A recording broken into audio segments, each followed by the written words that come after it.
Good morning and welcome to the AGM. I'm Sara Edmonson, Chief Executive of Po Valley Energy, reporting to you on a foggy spring morning from the heart of the Po Valley at our Castello plant just southeast of Milan.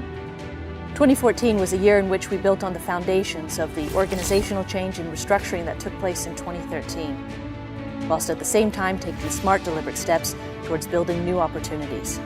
I would like to express my gratitude to the board for their valued support throughout the year, and of course to the dedicated team in Rome for their continuous effort and commitment. Before I go into the highlights of 2014, allow me to reiterate that health and safety remain a top priority for the company, as demonstrated throughout the year by no incidents or accidents reported. 2014 marks the 5th year of gas production for the company. Total combined production for the year was 0.7 BCF of gas. This brings total gas production since inauguration in 2010 to 4.4 BCF, equating to 36 million euros or 50 million Australian dollars in revenue. Gas production at the Solaro field averaged at just under 60,000 standard cubic meters per day until October of last year. During the first few days of November, production dropped significantly due to increasing water in some reservoirs and the natural depletion of others. Following this decline, we decided to initiate a comprehensive evaluation of the residual potential of the Solaro field, which was recently concluded. Specifically, a revised geological and engineering field model was constructed based on updated petrophysical characteristics, the reinterpretation of well logs, and historical production data. From the field model, we proceeded with the reevaluation of original gas in place and the remaining gas reserves from the Pliocene and the Miocene levels, specifically those from the western extension of the Fantuzza structure. Our aim is to ascertain the best development strategy to maximize recovery of the residual reserves of the field. The final development plan envisions a 2-phase workover, including the recompletion of Solaro 2 in the Pliocene sequences and a redrill of Solaro 1 with deepening to the Miocene target. The technical plan for the workover has now been finalized, and it is anticipated that the combined workover, if successful, would restore Solaro production rates to approximately 90,000 cubic meters per day. Steady production from Castello amounted to roughly 1 million standard cubic meters in 2014. Whilst that is relatively small production, the field actually generates a profit in the order of 250,000 euros per annum.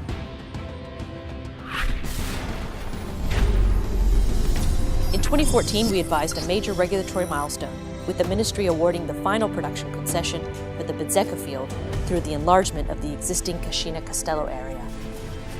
The plan for Bezzecca is to develop the field as a 7-kilometer tieback to the Castello plant that has spheric operating capacity. During the year, we purchased the long lead items for the project, and the contracts for the installation activities related to the pipeline and the surface facilities were finalized. Another major regulatory milestone for the company in 2014 was the preliminary production concession for Sant'Alberto, a field located near Bologna.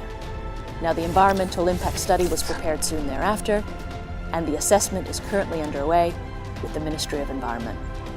Planned development of the Sant'Alberto field includes a small modular plant, much smaller than the plant that you see behind me, and a connection to the national grid, which is a mere 200 meters away. Gradizza was successfully drilled in summer of 2013 in joint venture partnership with Aliana Resources and Petrorep Italiana. Now, a preliminary production concession application was submitted to the Ministry of Economic Development in February of 2014, and I'm proud to say that a mere 10 months later, the company received the preliminary production concession for this field. Now, these 3 permitting awards, Bezzecca, Sant'Alberto, and Gradizza, further strengthen our asset portfolio, resulting in greater certainty in the timing of these development projects.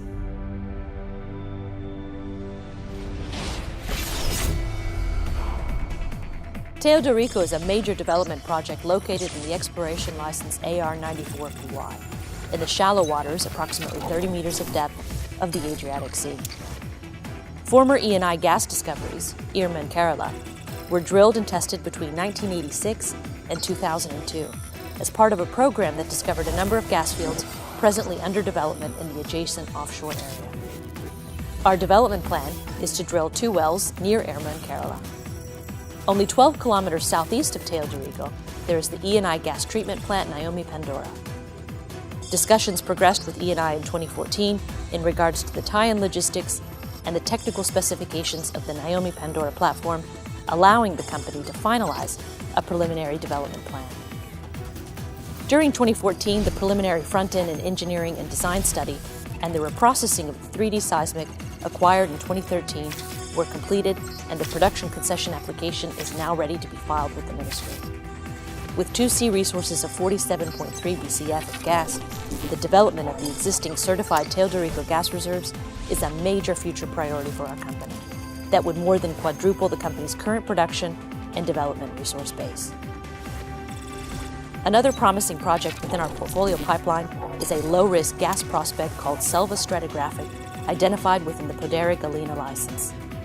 The Selva prospect is located right next to Solaro and Robertson CGG certified 2C contingent resources of 17 BCF.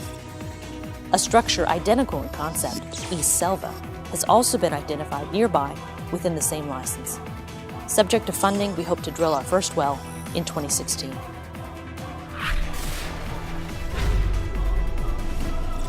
Revenue in 2014 was €5 million, or Australian dollars 7.4 million, whilst EBITDA was €1.5 million compared to €2.2 million in 2013. Last year, we shared our commitment to shareholders to run our operations at a lower cost base, and we were able to do just that.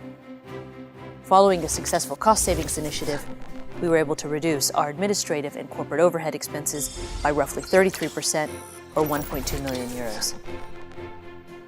Going forward, the company continues to be committed to monitor spending in order to maximize resources during this period of growth. I'd like to take this opportunity to give you a brief update on the Italian regulatory developments. Over the last 2 years, the Italian government has placed significant focus on strategic assets, including oil and gas reserves. In 2013, the country adopted the National Energy Strategy, which was focused, amongst other things, on reducing the dependency of oil and gas imports in the country.